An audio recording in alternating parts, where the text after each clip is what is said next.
12장 원술에게서 벗어난 손책. 여포가 서주성을 차지했다는 소식을 들은 원술은 여포를 이용해 유비를 물리쳐야겠다 마음먹었어요. 여포를 꿰어내어 이곳에 오게 만든다면 유비도 포기하고 도망갈 거라 생각한 거예요. 원술은 그 즉시 여포에게 편지를 보냈어요. 여포 장군께서 유비의 뒤를 공격해 주신다면 쌀 5만석, 말 500필, 금 400kg, 그리고 비단 1000필을 주겠소. 원술의 편지에 여포는 입이 찢어지게 웃으며 그의 부하장수 고순에게 군사 5만 명을 주고는 유비를 공격하라 명령했어요. 고순이 군사를 이끌고 쳐들어온다는 소식은 유비 삼형제에게도 전해졌어요. 형님, 내가 뭐라 했소? 여포란 놈은 배신을 밥 먹듯 하는 놈이라 받아들이면 안 된다고 하지 않았소? 장비가 주먹으로 가슴을 치며 소리치자 관우가 대꾸했어요. 너는 여포에게 서주성을 빼앗긴 주제에 무슨 말이 그리 많느냐? 형님도 참... 장비가 머리를 긁적였어요. 안 되겠다. 원술과 여포가 한꺼번에 공격한다면 그들을 당해낼 수는 없을 것이다. 후퇴하자. 유비는 군사들을 이끌고 산속으로 숨어버렸어요. 유비가 도망간 것도 모르고 우이 땅에 도착한 고수는 유비가 보이지 않자 우쭐대며 기뻐했어요. 유비가 내가 오는 것을 알고 무서워 도망갔구나. 그 길로 고수는 서주성으로 돌아갔어요. 유비가 도망갔다는 사실을 들은 여포는 칼 한 번 휘두르지 않고 재물을 얻게 되자 뛸 듯이 기뻐했어요. 여포는 원술에게 약속한 재물을 당장 보내라 전했어요. 며칠 후 여포가 보낸 편지에 원술이 답했어요. 고순이 군사를 이끌고 온 것은 사실이지만 유비를 잡아 없앤 것이 아니지 않소. 유비를 없애고 나면 약속한 물건을 보내줄 것이니 그렇게 아시오. 원술의 편지를 읽고 난 여포는 자신이 속은 것을 눈치채고는 편지를 찢어 던지며 날뛰었어요. 원술 이놈이 나를 놀리다니. 내 당장 달려가 이놈부터 잡아야겠다. 여포가 화를 내며 소리 지르자 진궁이 말렸어요. 지금 서주성을 비운다면 이곳을 다시 빼앗길지도 모릅니다. 게다가 원술은 형인 원소도 있으니 함부로 건드렸다간 오히려 화를 당하기 쉽습니다. 그것보다 지금 도망가 있는 유비를 불러 그에게 소패성을 맡기시지요. 그런 후 유비를 앞세워 원수를 친다면 수월할 것입니다. 여포는 유비에게 사람을 보내 소패성을 다스려달라 전했어요. 여포가 나를 생각해주니 여포의 마음이 참으로 고맙구나. 유비가 기뻐하자 관우와 장비가 화를 냈어요. 형님은 그런 도둑놈의 말을 또 믿으시렵니까? 형님, 여포는 의리를 모르는 사람입니다. 그런 놈이 오란다고 가서는 안 될 일입니다. 관우와 장비가 투덜대자 유비가 차분하게 대답했어요. 갈 곳 없는 우리에게 이렇게 호의를 베푸는데 무엇하러 의심하겠느냐. 일단 소패성으로 가자. 그렇게 삼형제는 소패성으로 향했고 유비의 가족들이 그들을 반겼어요. 유비의 가족들은 여포의 보살핌으로 안전하게 지내고 있었어요. 유비 삼형제는 여포와 진궁이 있는 서주성으로 향했어요. 여포가 유비 삼형제를 반갑게 맞이했어요. 어서 오시오. 유비가 고개를 숙이며 여포에게 감사의 인사를 전했어요. 그동안 제 가족을 잘 보살펴 주셔서 감사합니다. 서주성은 원래 제 것이 아니었으니 여포 장군께서 잘 다스려 주십시오.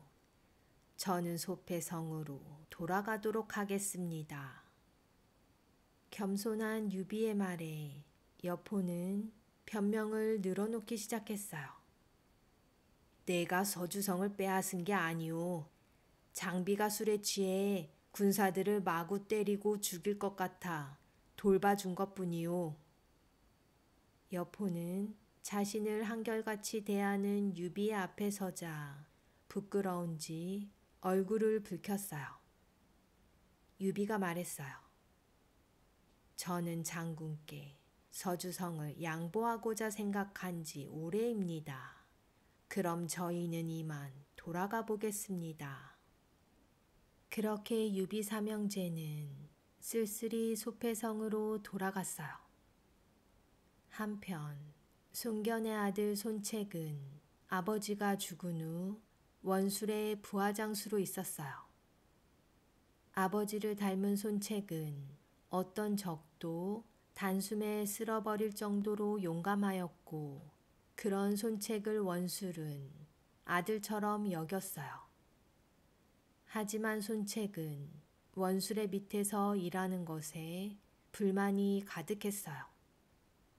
아버지가 돌아가신 것도 어찌 보면 원술이 아버지를 부추겼기 때문인데 내가 그런 놈 밑에서 이렇게 지내야 하다니.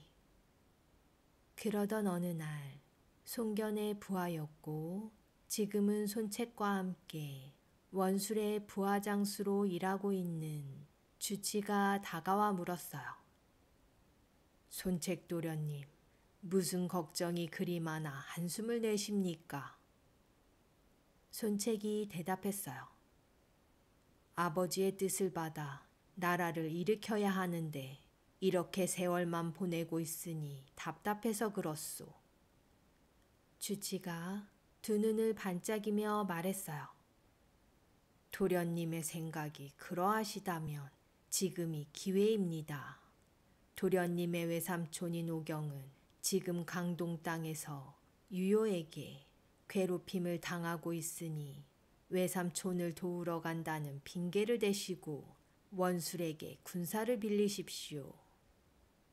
이때 손책과 주치의 앞에 다가오는 이가 있으니 여범이었어요. 저 또한 원술에 의롭지 못함에 실망하여 이곳을 빠져나갈 때를 기다리고 있었습니다. 부디 저도 장군을 도울 수 있도록 허락해 주십시오.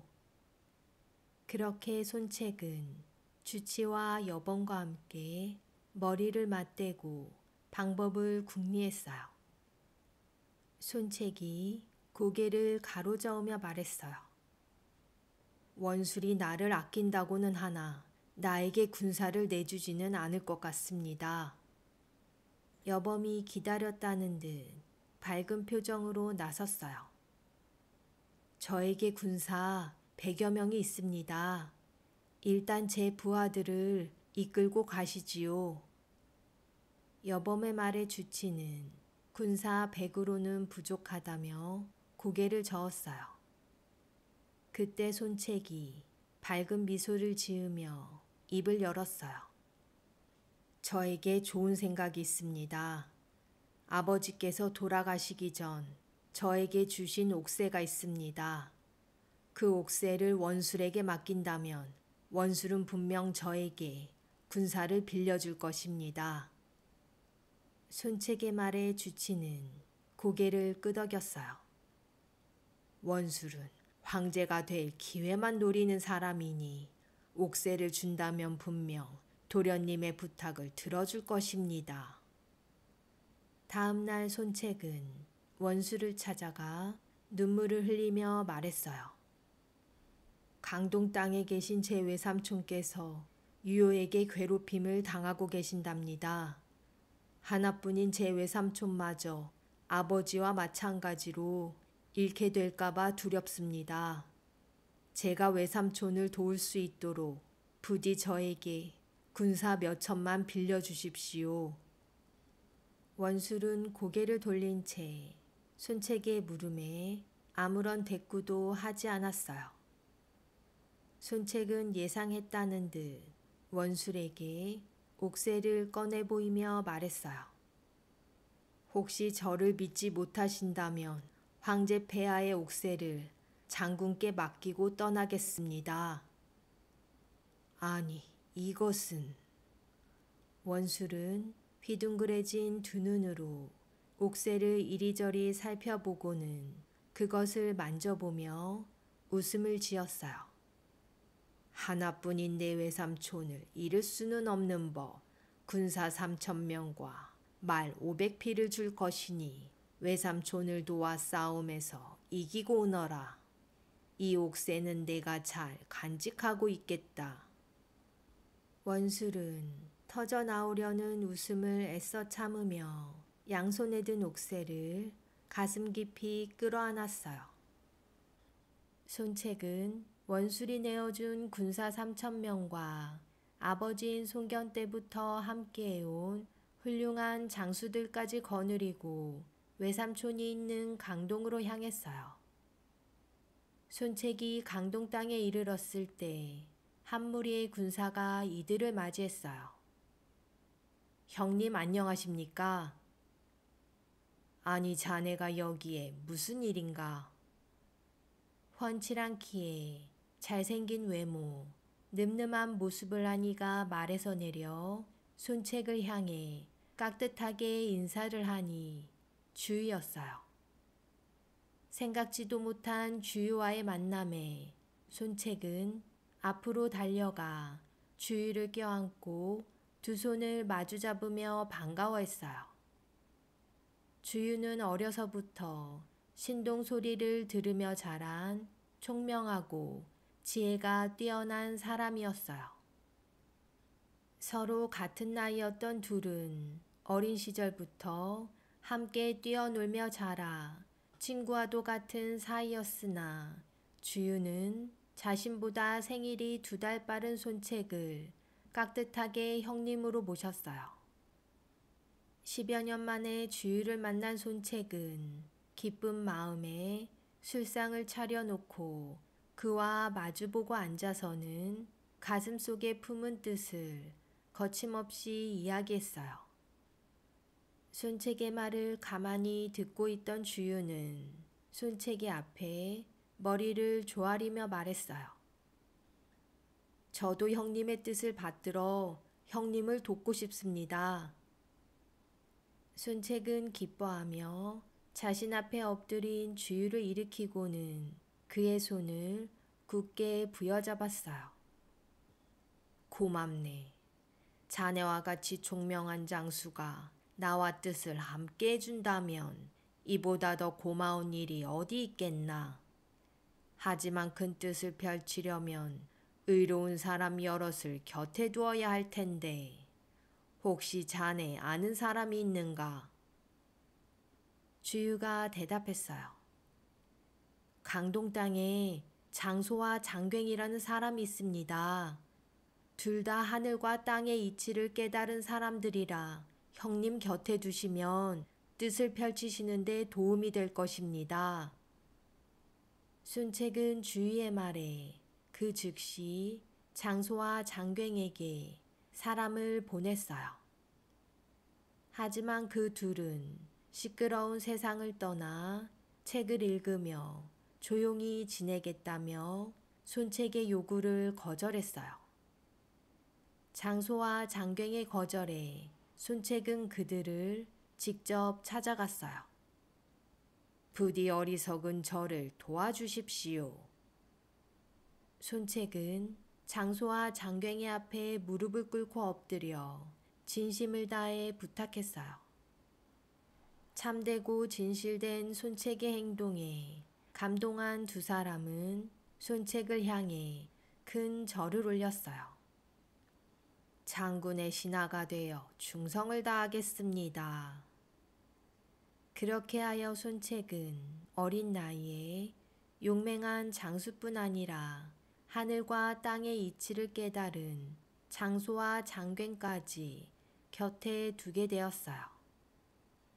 험난한 산골짜기 깊숙한 강동 땅에 머물고 있던 유효는 손책이 쳐들어온다는 소식을 듣고 부하장수들을 불러 모아 대책을 세웠어요. 제가 앞장서겠습니다. 부하장수 하나가 나서며 입을 여니 앳된 얼굴을 한 젊은 장수 태사자였어요. 유효가 태사자의 얼굴을 훑어보며 고개를 저었어요. 대장이 되기에 아직 어리니 이번 싸움에서는 내 곁에 머물며 나를 도와라. 유효의 말에 태사자는 아쉬운 듯 고개를 떨구며 뒤로 물러섰어요. 제가 군사를 이끌고 우저에 진을 치면 100만의 적군이 몰려와도 끄떡없을 것입니다. 장영이었어요. 그렇게 장영은 수만의 군사를 이끌고 우저로 향했어요. 하지만 장영은 용맹스러운 손책의 장수들을 당해내지 못하였고 3일 만에 허겁지겁 도망쳐 왔어요. 유효는 첫 싸움에서 많은 군사를 잃은 장영에게 불같이 화를 내며 군사들을 이끌고 직접 나섰어요. 한편 막사에 틀어박혀 지내던 손책은 주위를 둘러보며 병사에게 물었어요. 이 근처에 한나라 광무 황제를 모신 사당이 있는 것으로 아는데 그곳이 어디냐? 병사가 대답했어요. 바로 저 고개 너머에 있습니다.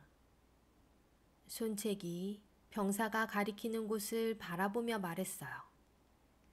어젯밤 꿈에 광무 황제께서 나타나 나를 부르셨다. 꿈이 예사롭지 않으니 지금 당장 사당으로 가 기도를 올려야겠다.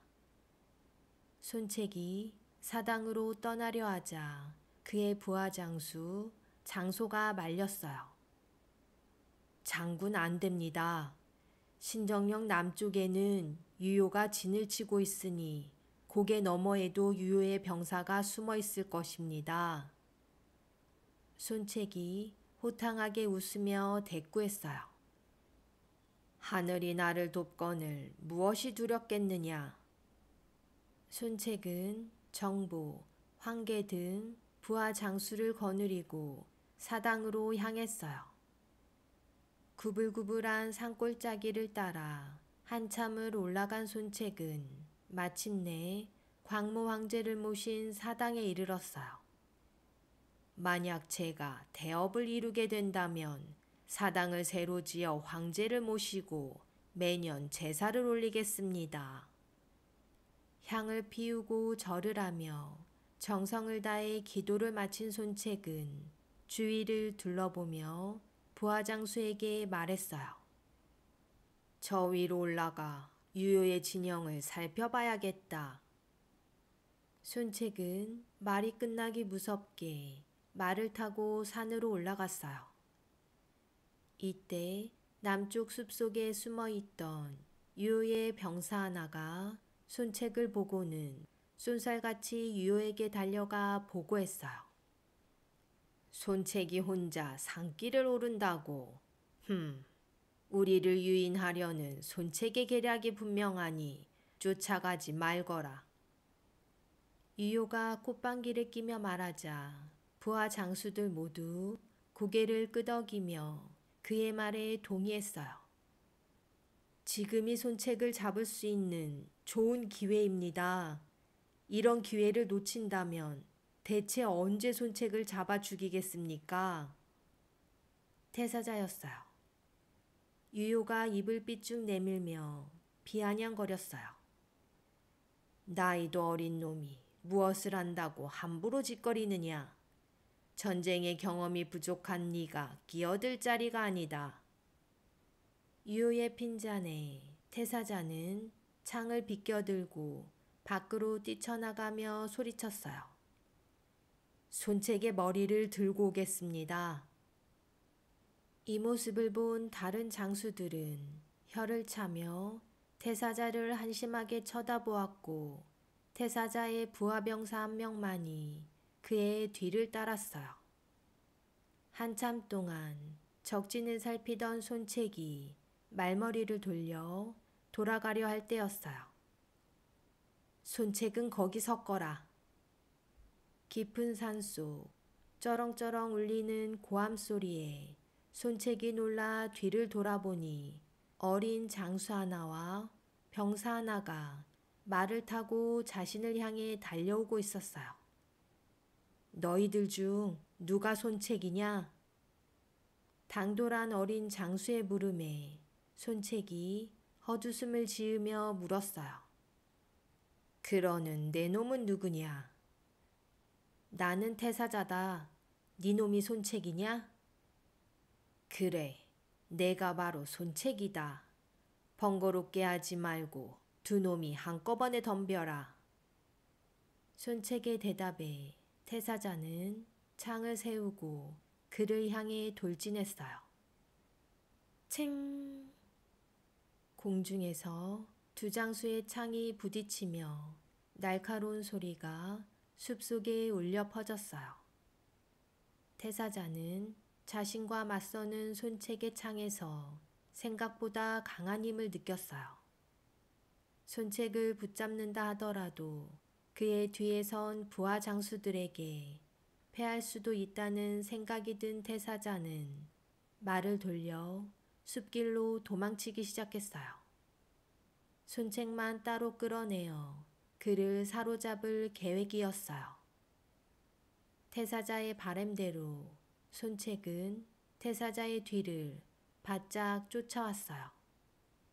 그렇게 한참을 도망치던 태사자는 손책 뒤에 그의 부하 장수들이 없는 것을 확인하고는 말을 돌려 손책의 목에 창을 겨누었어요.